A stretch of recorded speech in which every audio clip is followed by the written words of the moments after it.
All right, good evening. I'm going to call this meeting of the mayor and council for October the 12th, 2021 to order. Tonight we will have, given the invocation, Chris Tanton, who's the chaplain for the Villa Rica Police Department, followed by Officer Charles Thompson, who will lead us in the Pledge of Allegiance. And then when we have finished, if you gentlemen will hang around, I'll say a few words about you. If everybody will please rise. Chaplain, if you'll come forward, sir, to this podium, and go ahead. Let's pray. Father God, we just thank you for another beautiful day. We thank you for life and for the freedoms that you've blessed us with in this country. Thank you for all the people that commit time and effort to make sure that the city of Villa Rica is functioning well, and just all the hours and things that are done behind the scenes, Lord. We just thank you for this time to connect and to discuss issues and things that are going on in our town. We pray that you would just be present here, Lord. Provide us with safety, provide us with peace and calm that only you can provide. And I just ask that you continue to lead and direct those who are in charge of things here. And just, Lord, just help us to continue to see and feel and know that you're present in this place. We love you and we praise you. In Christ's name, amen. Amen. All right, Officer Thompson, if you'll come up to the podium there, sir, and lead us in the Pledge of Allegiance. I pledge allegiance to the flag of the United States of America and to the republic for which it stands, one nation, under God, indivisible, with liberty and justice for all. All right, thank you, sir. Y'all may be seated.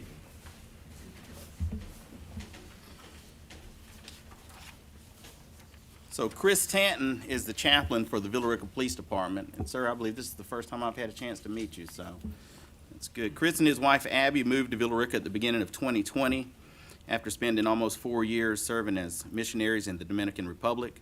Before that, he taught math for 12 years at Mount Perrin Christian School in Kennesaw. He currently runs a small business out of his home and is a member of West Hills Church. Thank you for being here, sir. If y'all give him a round of applause. There's only about 5 people here. And it's going to be a short meeting, too. All right, Officer Thompson. Officer Charles Thompson was born and raised in the West Georgia area. He joined the Air Force after high school, where he completed the USAF Security Forces Academy and was assigned to the 341st Missile Wing. After his military service, he worked in the banking and retail fraud asset protection sector until he joined Villa Rica Police Department in April 2021. He and his wife have 2 beautiful daughters, and they just celebrated their 13th anniversary. Congratulations, sir. If y'all give him a round. Thank you.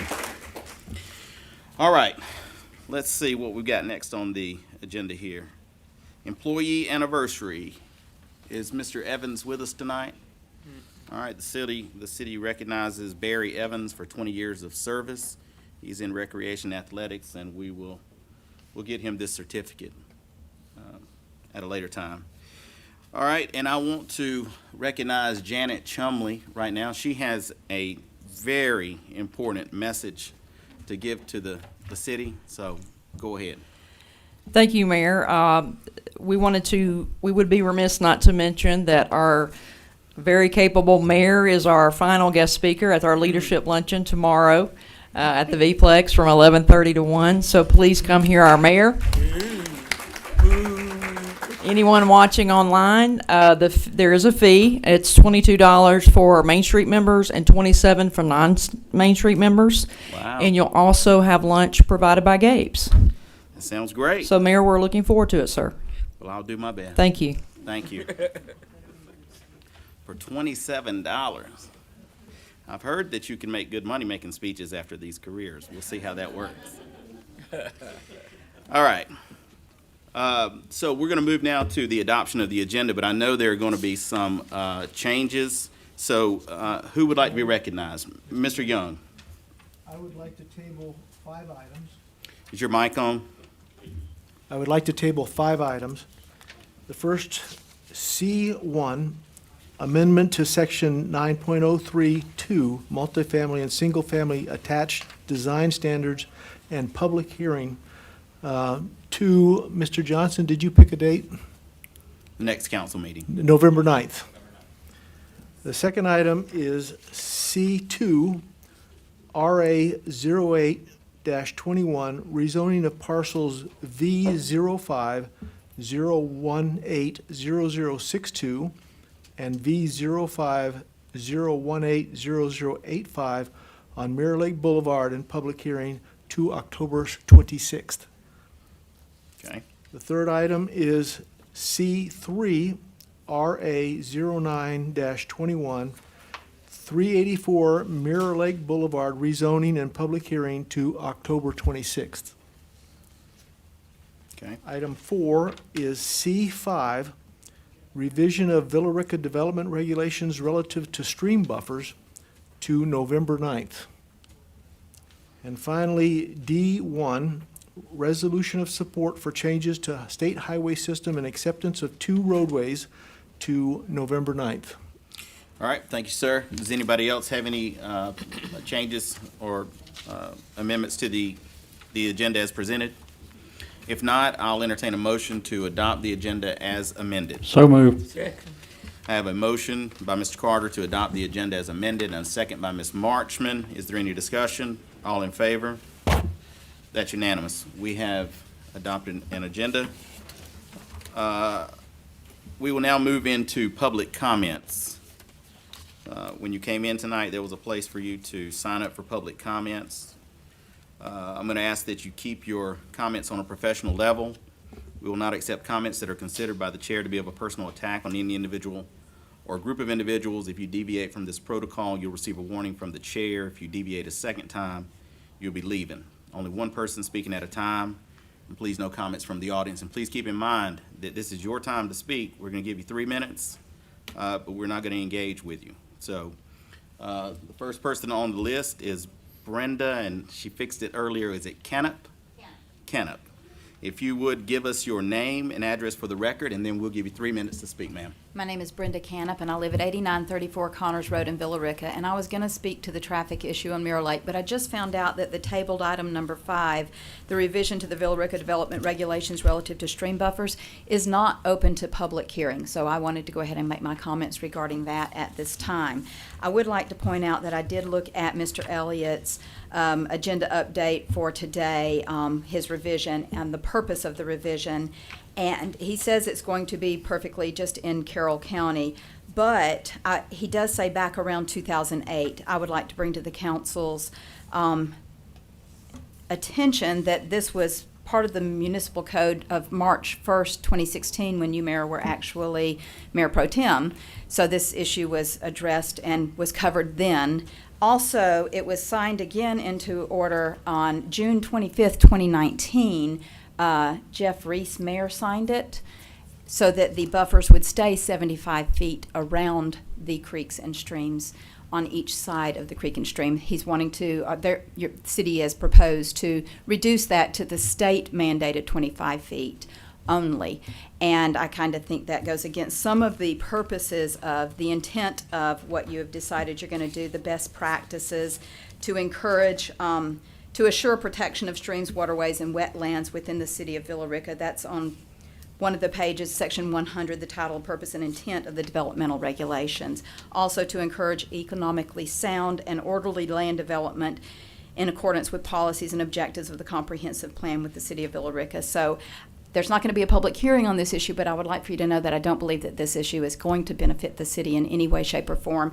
And it's not just an old, archaic rule that came up in 2008. Y'all have voted on this again and again, and it seems to continually to come up. So I just wanted to speak against that. Also, in the motion that was prepared by Mr. Elliott for signing tonight, it talks about the Dog River Drainage Basin in Douglas County.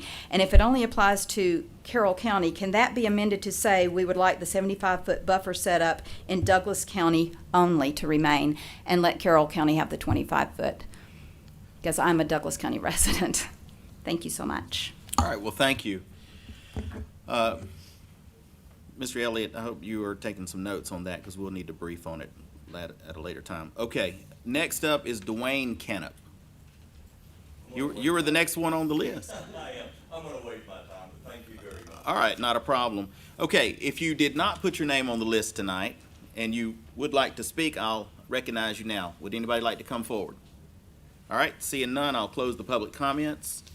I think she. Somebody wants to? Did you have your hand? Would you like to come up and speak, ma'am? Come on up. Give us your name and address for the record, and we'll give you 3 minutes. Okay, Janet Heilman, 44 Maple Valley Drive, Rica, Georgia. I listened to the work session today, and by the way, I went to the dermatologist, so I'm not catchy. But I listened to the work session, and I was just concerned about the roundabout that's on Pumpkintown Road. You know, I wasn't clear, you know, when we have the date when it's going to be completed, and because it's not. So, and I really wasn't clear on it from what I heard in the work session. Okay. Can you give me a little bit more direction on that, or you know, like a little bit more finality, like on some dates, or? I'll tell you what I know after you finish speaking. Okay, I'm done. I'll Okay. give my time to you. All right, go ahead. So we did talk about that just a little bit earlier today, and what we found out was we don't know. We don't know when it's going to be finished. But I've asked the city manager to get some more information on that as he can, because we don't get a great deal of information out of GDOT as timely as we'd like, and when we have it, we'll share that information. But right now, we don't know. That was the answer. All right, is there anybody else here who would like to speak? Oh, come on up. Give us your name and address for the record, and we'll give you 3 minutes. I don't even need 3 minutes. Well, do you have a name? I am Pam Ogletree. Pam? I am at 1012 Buckeye Lane. A few of you may know me per emails. Yeah, I've got a bunch of emails from you. A lot of emails from you. I'm just putting a face to the emails. Well, it's good to meet you. Go ahead. My question is, I live next door to a church, and I am in a residential neighborhood in Reed's Plantation, and I'm trying to figure out how and why or when that would be settled, because it's a nuisance to me and my neighbors. Okay, I'll answer you when you I am finish speaking. completed with my. Go ahead and have a seat. All right, thank you. And what I'm going to do is that has been sort of in process, but I'm going to let the city attorney, I'm going to put him on the spot here and let him say what he knows about this that he can talk about right now. So David, go ahead. Yeah, I think you're exactly correct that it is in process. We are aware of the continued complaints that come with regard to a place of worship being located within a residential subdivision within the city. And we are taking steps to place the owners of that property on notice of the fact that we believe that there is a potential violation of the city code. And after there's a response to that, we'll decide what further action is needed. Okay. All right. Thank you. Thank you, David. Okay. Is there anyone else who would like to speak in public comments? This has been lively. Ms. Shirley, do you see any? No. Because you're the one that started me on this path. All right. So I'm going to close public comments for the second time. And we're going to move on in the agenda. Okay. Let me see if council has anything they would like to talk about. Anybody? Mr. Young. I'd just like to remind everybody that October is Breast Cancer Awareness Month, and there are a lot of really good charities out there that could use your support. I think that's great. Ms. McPherson. Yeah, we have one item on the consent agenda, so it won't really get any attention other than to be announced. But I want to emphasize, it was item D2, and it had to do with some change in the language with our bonds for GFA loan for the North Avenue Waterline Extension Project.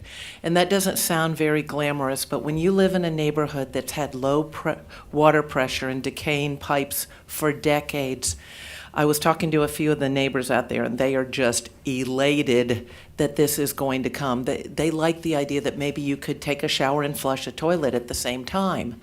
And so, you know, people can go out to dinner, they can go to concerts, they can entertain themselves, they can even recreate themselves to a degree, but people cannot pave their own roads. People cannot fix the city and water pipes.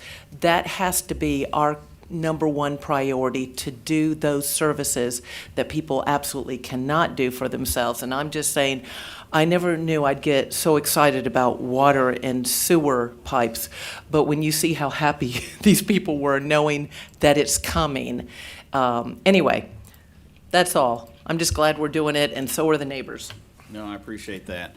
Okay, anybody else? Ms. March? Yes, I do have, for those that have not gotten your vaccine and would like to do so, there is a drive on Tuesday the 19th from 6 to 8 at the True Life Church out on Highway 78, 87 Blackstock Road. So if you would like to register and would like to get the booster, as far as I'm seeing, it's vaccination and the booster, there is a number that you can call, or you can contact me. Unfortunately, I got stuck in it, but I'll do it.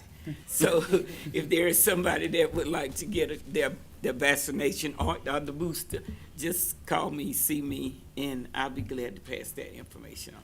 Would you give us that date one more Okay, time? October the 19th from 6 to 8 p.m. Okay, all right, I appreciate that. All right, anybody else?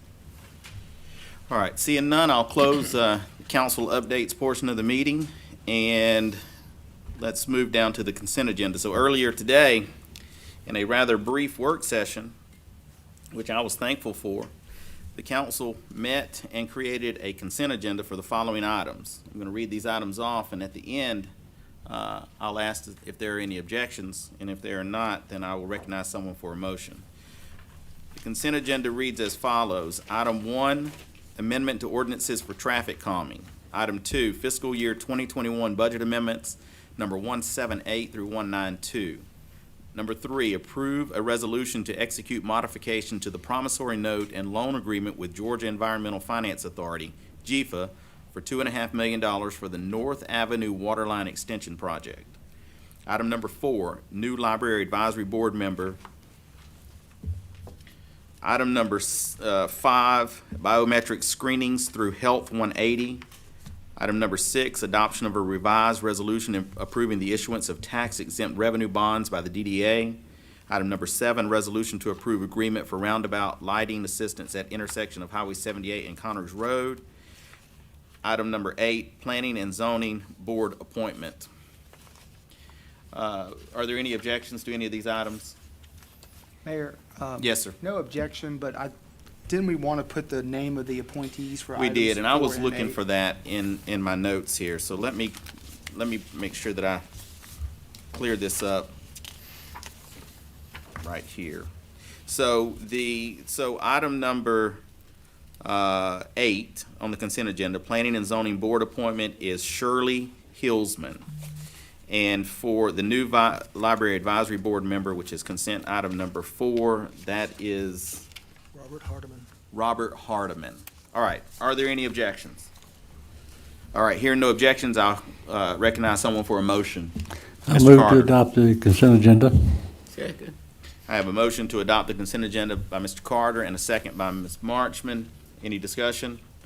All in favor? That is unanimous. All right, governing body, tab B, 1, meeting minutes of July 13th, 2021, and the meeting minutes of September 21st, 2021. Does council have any objections, modifications? If not, I'll recognize someone for a motion. Mayor, my only comment would be on the September 21st, 2021 minutes. We referenced an Exhibit A in there when it comes to the zoning for the inline communities matter. And I just wanted to point out that, and I have seen that Exhibit A, it was emailed out to council, and I have no issue with that, but I did want to make sure it was included in the final exhibits at the end of the day. It's not in the, it's not here. It's not, but I have it attached to my copy for it to be executed and into. So it will be part of the minutes? Yes. Okay, all right. I'll recognize someone for a motion. I move to approve Mr. Young. I move to approve the meeting minutes of July 13th, 2021, and the meeting minutes of September 21st, 2021, as presented. Second. I have a motion from Mr. Young to approve the meeting minutes of July 13th, 2021, and the meeting minutes of September 21st, 2021. The second by Mr. Carter. Is there any discussion? All in favor? That's unanimous.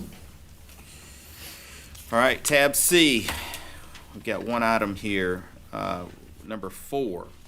So C4, parcel number V02-001-0002.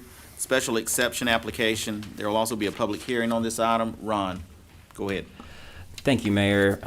Good afternoon, City Council members, members of the public. We have an application for a special exception from Tom Large of Rica, Georgia. He's requesting a vacant property that has been vacant since at least 2008 at 226 Maple Street to be turned into a 2-unit townhouse project. It appears that the property was originally did have 2 units to it. You could see that actually from Bankhead Highway if you're traveling towards downtown. There's 2 back doors that are originally there.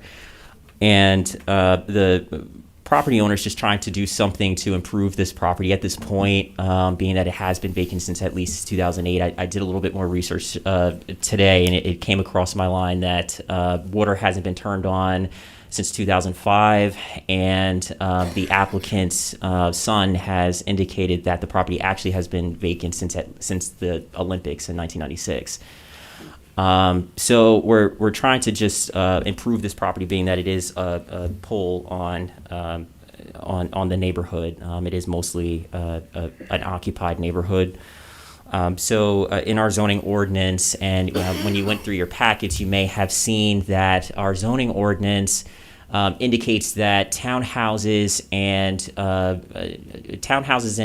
2-family units, there's 2 different definitions for that, but this actual application does meet both of those different definitions, which basically means that being that this is in a CMU zone, 2-family homes are actually not permitted, but townhouses are, and townhouses don't have a unit minimum.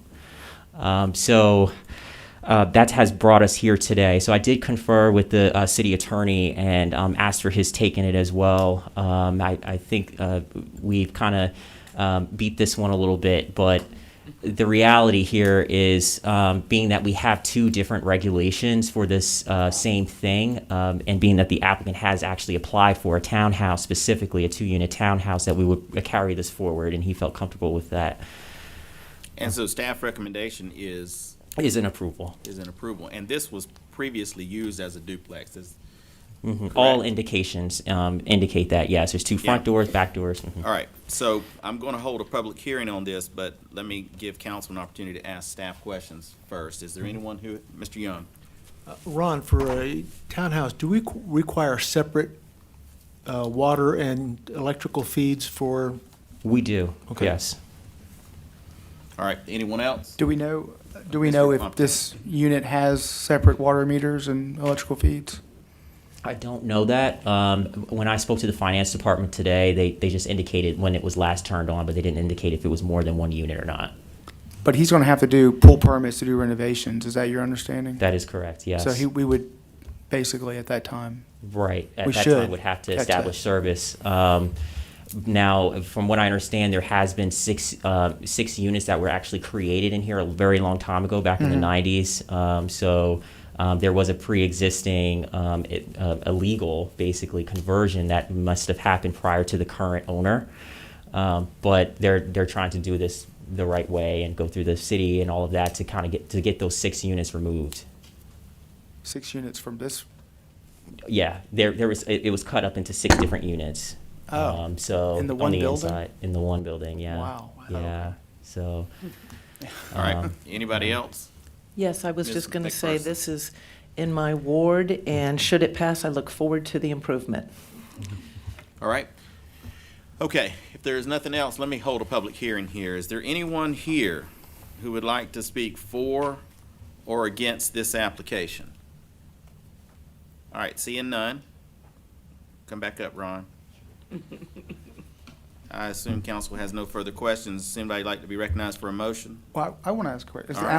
applicant's, I don't Yes, see the applicant here. The applicant is here, yes. Oh. His son is here, His sorry. son is here, okay. Yes. Do you have a question for the applicant? No, I just wanted to know because, Okay. you know, that's a All stickler right. for me Ms. McPherson? when the applicants aren't Yes, here. I move to approve the special exception for a 2-unit townhome at 226 Maple Street as outlined by staff and as submitted herein.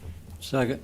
All right, I have a motion to approve the special exception application by Ms. McPherson and a second by Mr. Carter. Is there any further discussion? All right, all in favor? All right, that's unanimous. Thank you. Thanks, sir. All right. I see Jennifer making her way to the podium. I might have been going to do something different. All right. Please welcome Jennifer Hall. Hall? I thought it was Hallman. It is. You're going to have to get with somebody that does these agendas. They just demoted you to Hall only. Finance Director with our financial update for August 2021. Go ahead. Okay. Here we go. Maybe. There we go. Cash, this is as of August 31st. We stood, pooled cash at $27 million with $9 million, just under $9 million being in the general fund, $4 million water and sewer. The American Rescue Plan Act, we've received half of the $6 million, so we still have $3 million in that fund. And then the largest SPLOST is the current 2021 Carroll SPLOST at $4.5 million. Growth, or the lack thereof, as y'all know, for this year, I believe for the month of August we only had 1 permit. So through August we've had 80 residential building permits, 56 water taps, and 86 sewer taps. Sales tax, though, still continues to be strong. You can see for Carroll County sales tax for the month of August, we brought in $162,000, which was a 20% increase from the prior year, same month. And Douglas County sales tax was $142,000, which was a 15% increase. Hotel motel tax is another revenue that is coming in strong, and that was included in one of the budget amendments that y'all previously approved earlier today. We still have 2 more months to accrue because there's like a 2-month delay. So what we received in August was for June, but you can see that July and August we've received just under $75,000, which was a 48% increase from the same time period last year. And in total, so far, we are seeing an 18% increase in hotel motel tax. For business activity, water and sewer, the impact in revenues is the same reason that we have in the building permits. We have less water taps and sewer taps due to no construction permits.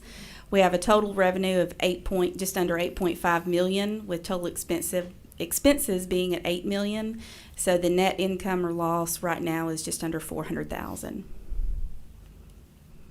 For sanitation and solid waste, we are showing around $1.3 million in revenue. The miscellaneous revenue, that is revenue that we're getting from recycling that used to be posted in the general fund, but because our solid waste sanitation department takes that to the recycling, we need to credit it to the appropriate fund. The total expenses are around the same, so the net income or the net loss is $6,344 so far through August. The self-funded insurance, this is for our healthcare claims. We are actually to the positive for July through August of this year of around $21,000. Our total claims were 1.5 so far this fiscal year 21, with our income or contributions being around the same amount. We do have cash in the bank of $711,000, which means that is money we have been able to save by being self-insured and not paying a private insurance company. And that is it, unless you have questions. All right. Go back. When you were looking at the waste funds and you looked at the recycling numbers, you had $7 in there from last year. But we were still doing that last year, right? Correct. Did we not have it separated out? It was being placed in the general fund. Okay, so that's why there's. Yes, sir. All right, I did not see that when we looked at that earlier. So, council, does anybody have any questions for Jennifer? Mr. Young. Jennifer, when will you bring forward some proposals on the second trash can and things to make the solid waste sanitation fund more solvent? We're looking at this, bringing that or having that implemented January 1st. I've ran it by the deputy city manager and the city manager, and I think we're going to start the advertising and notifying the citizens probably in the next few weeks, and have the go date being, or the live date, January 1st. Okay, because that was part of the 22 budget. Ms. McPherson. Yeah, back with the hotel motel tax, I think we expected that to go up no matter what compared to 2020. Any idea how it compares to prior? And I know some of this predates you, but I know you probably look at the numbers pre-pandemic, where we are with those numbers coming in, where we are now. I believe, Sarah, am I correct? They're about the same as they were pre-pandemic, or have they gone up? They're higher. Okay. Okay. All right. Thank you. Okay, yeah, because that's not showing here, because this is comparing to 20. All right, anybody else? Okay, all right, thank you, Jennifer. Okay, thank you. You're doing well, as always. To the point, I like that. Okay, the most exciting part of my day, which happens 3 or 4 times a week. I get to hear it again. So please welcome Mr. Barber to give us his update. Go ahead, sir. All right, well, let's talk about projects.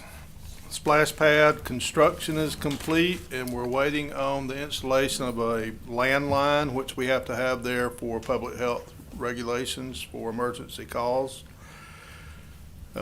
If you've not been out there to look at it, it is very attractive. So swing through Gold Dust, take a look if you haven't seen it recently.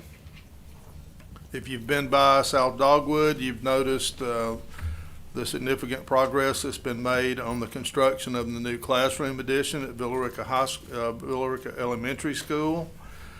Looking forward to that completion as well. We mentioned a little bit earlier something about the Jeep alone and North Avenue. That's the bigger part of a project that will also include Cleghorn and Anderson, so we'll be doing a water line extension and road improvements there as well. We're hoping to take the water line to bid at the end of this month. We're going to do water lines first because that's going to tear the road all up. We're going to replace service lines from galvanized to copper, which is going to tear the road all up, and then we'll redo the road.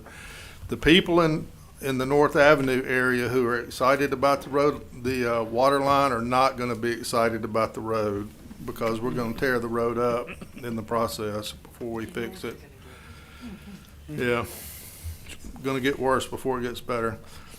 Villa Rica Development Authority, I've told you before, had a prospective buyer for the single available parcel in the industrial park. Those negotiations are still going on, so I don't have any completion news on that. You enabled us to hire Judd Turner some months ago, maybe springtime, to help us as we work through some of our water issues. He is continuing to talk to neighboring water systems. Don't have a deal yet, nothing to really report as far as something to consider, but we're working those opportunities. You approved a rehab project for manhole and lift station rehab. That should get started anytime. I think we've given them notice to proceed, and they're having material delivery issues like you would expect. You also approved a sewer project on Anderson, and that one I think is scheduled to get started the 1st of November. So we're getting close on that one. And I'm not sure what we told you by email, but you know that we applied to be part of a housing program called GIC, and we weren't selected. I had the same experience in Fairburn, and the second time around we were selected, and so we're hoping that the second time we get a different result. We, believe it or not, have begun to receive inmates from Douglas County again. Unfortunately, again, they could not provide a guard because they're short-staffed. And so one of our police officers, Keith Dollar, has been reassigned. He has a construction background and a jailer background, And so he's moved into that role, and they are primarily right now working out at Stockmore Park, and they were instrumental in helping get the finishing touches done on Ghost Train, which we'll talk about in a minute. And no real changes on the North Bypass, so April of '22 is still the scheduled bid date for that project. A couple of things that we can talk about on meetings. Staff was very appreciative of the input that we got during the retreat, early part of September. Janet has already mentioned leadership luncheon, although she failed to mention that you should bring your own tomatoes. On October 14th, which is this Thursday. See, I don't even know why I let you speak uninterrupted. See, that, I don't even understand that. Just continue, just continue. Gabe's doesn't provide tomatoes. Okay, October 14th, we're going to be taking a tour of downtown Woodstock, so if you got an invitation to that, that's, I don't know, Chris would have to tell me who all got invited, but council and P&Z and maybe DDA and whoever. I encourage you to go. If you've not been in downtown Woodstock, boy, it's out there. I mean, it's hard to even aspire to be downtown Woodstock. But anyway, 9 o'clock. Is it 9 o'clock. 9 Thursday? Linear downtown with the railroad track right through. Got an old part and a new part. I mean, it's really a cool place. So we're going to be taking a look at that on Thursday. We're continuing to meet with Dan to help us with annexation and development. Mayor's been involved some with the marketing materials, if you want to call them that. So we're trying to put together some material that we can give to prospective, whatever you call a person that gets annexed. Is that an annexee or what is that? Sounds like a good Really? word. It is an annexee. Is it really? I tried looking it up, but it was I'm something in surprised you French were and I right, didn't too. get it. So, all right, Gold Rush Festival was pretty well attended, I thought. We had good weather, got pretty good reports from everybody that I had input with, vendors, attendees. Ghost Train in particular is off to a really good start. So this is the second season that we've totally run it in-house. So up until 20, we were using sort of an operator, and they were doing the production, and we were splitting revenue. And then last year we took it in-house, and then this year we're doing it. I think it's a little bit more professional, each year that we work on it. We've had our first 2 Saturdays have completely sold out, and it generally builds momentum as you go through October and get closer to the holiday. But we're selling out at the beginning, which is pretty cool. And we've even added 1 or 2 or 3 trains per day. So we're putting a number of trains with a schedule online, and we're selling them completely out and then adding trains. So that's all pretty cool. And then let's talk about development last. So we hit on this some last time, but if you haven't been out on Highway 61 at the hospital to see the construction, Walton's construction company is making progress. So if you want to go out there and see that, that's pretty interesting. We've got several projects that Bobby's working on that I think will be the next set of construction. So of all that stuff I talked about last week, very little of it is actually in construction. A lot of it's in design. Some of it's still in conceptual planning. But phase 2 of Twin Oaks is getting closer. So that's below Walmart and above the 75 acres where Inline is talking about going. Charleston Place 3 is sort of through Bobby, and we're waiting on them, so that's down near the B-Plex. And then we're somewhere in the process on 3 different townhome projects, so we could see those before too long. One funny thing that's happening is, I guess it's funny, maybe not, but it was interesting anyway. Northwoods is starting to clear, right? So Northwoods is the northeast corner of Mirror Lake, so on Stockmar. And we're seeing an exodus of wildlife from Northwoods to Stockmore Park. And so there's so much traffic that it's muddied the road, which has enabled the animals to leave footprints. And so Wesley's going out there and identifying all the different kinds of animals that are crossing the road and going into the park now to get away from the clearing, up to and including a bobcat, which is pretty interesting. That I don't know, you knew you had a bobcat in Mirror Lake. Lots of stuff is in design. One good thing that has come across our desk is that Avamore got one of the 4 letters that they're waiting for from the state. So they received their EPD letter finally. Several of those Mirror Lake projects should be getting closer to construction, especially the first part of South Harbor Phase 2. The Nally Road plat, which is across from Liberty Point on Connors, went to P&Z and was denied, and we expect that developer to appeal that, so you guys may be dealing with that before too long. Inline Communities now is working on 2 different projects, so we're talking to them about the land that Tanner owns above Augusta Woods, I guess, is that right? Mm-hmm. And then they're also looking at some land in the first TAD, so up near the hospital. So they're actually involved on 2 parcels.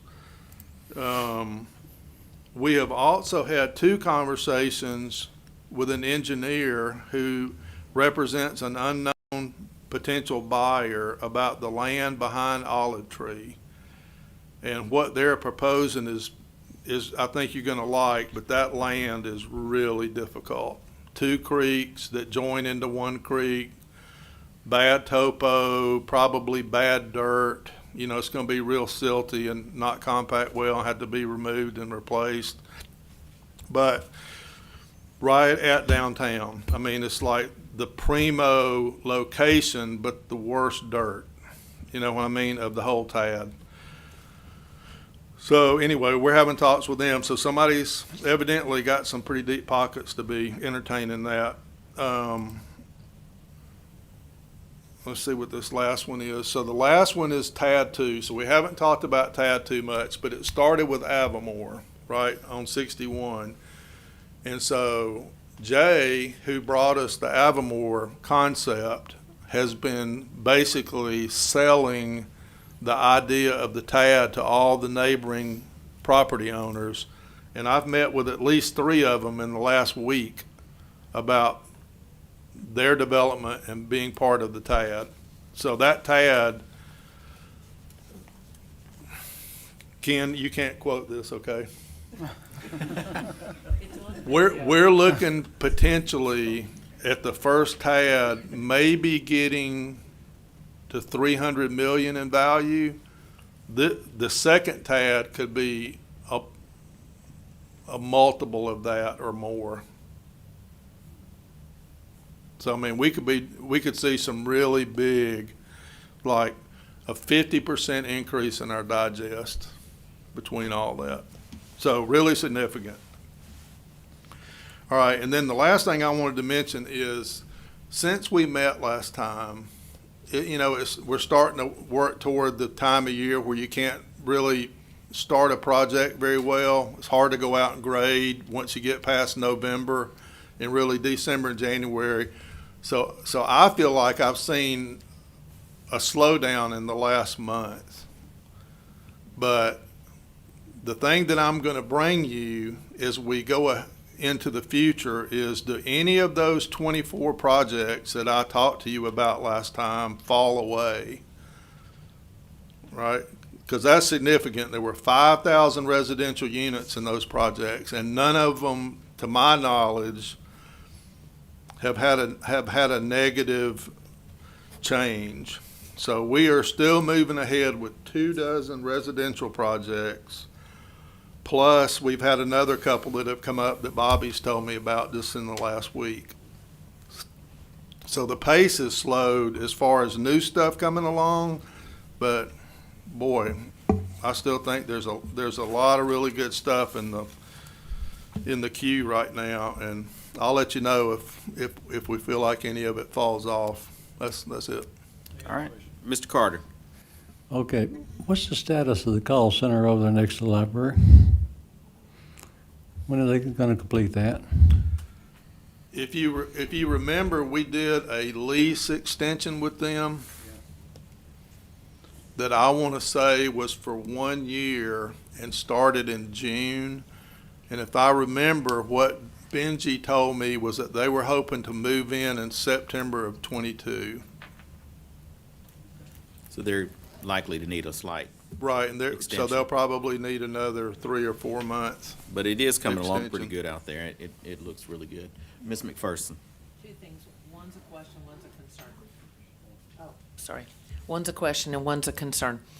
The Tanner property that you're talking about, okay, so Inline is over there behind Bojangles in that area. So you mentioned that it was up from Augusta Woods. Well, okay, so here's the property behind Bojangles. Augusta Woods is right here, right? Where's the other property you're talking about that Tanner owns that Ask Matthew, because he's the resident That expert of all things. Inline No, is it's- also looking That at? property that is behind Bojangles circles back to Augusta Woods, or Augusta Woods circles back over to that property, depending on how you Through look the at it. woods.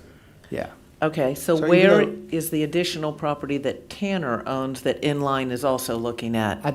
Did I understand that No, correctly? the property what we had zoned last month, that was the Tanner property. That is the Tanner. It's the Okay. 75 acres is the Tanner Right. property. Okay. The concern, which I'm sure we're all going to have to think about anyway, is as we look at all these residential things that are coming down the pike, is we have got to be able to move traffic. So I just hope that at the same time we're looking at this, that somebody else is going, we got to move these people from here and here and have multiple ways to get places, right? Remember when we did the traffic study, it wasn't about just having big wide roads, because when something shuts down there, you need to have other ways to get places, and I just want us to keep that as a focus, because that's the nightmarish thing we run into when you get off in certain areas in Douglasville, and, it's a little bit here too. When you have those access roads are wonderful, over there in front of Chick-fil-A, where you can get on a road and you can get to 6 or 7 different things off the main road without too many curb cuts, and Yeah, the two things Don't that want we turn worked too on much. lately are, I've got a list, I think, of 7 potential road projects, not including the GDOT stuff. And, I mean, nobody that's been here any time has to look at our road system long to know that we have, really good east-west connectivity, access because of 20 and 78, but that the north-south part of it, gets really difficult if there's like a train crossing blockage at 101 or anything like that.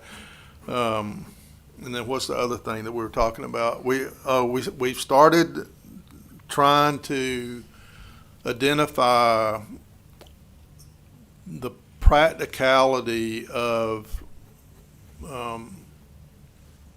working with the school systems on any of these schools where we have issues, like Bay Springs really messes up 61 in the morning.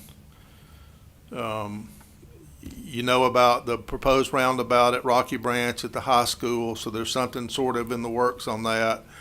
But Glanton-Heinzman is just a chronic problem for some people that live there on Thomas Dorsey, because it closes their access to even get out of their driveway.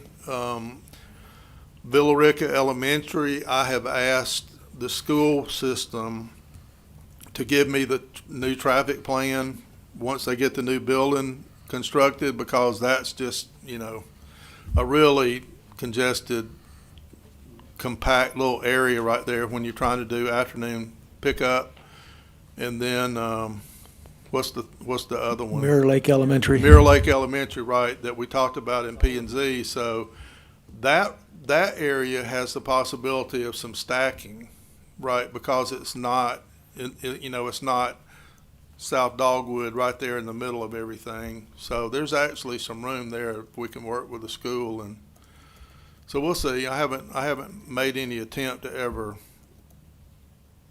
do anything with Douglas schools. I have much better relationship with Carroll. Not bad with Douglas. I just don't really interact with them, so it's just sort of neutral. But we'll try that and see what happens. All right. Anybody else have any questions?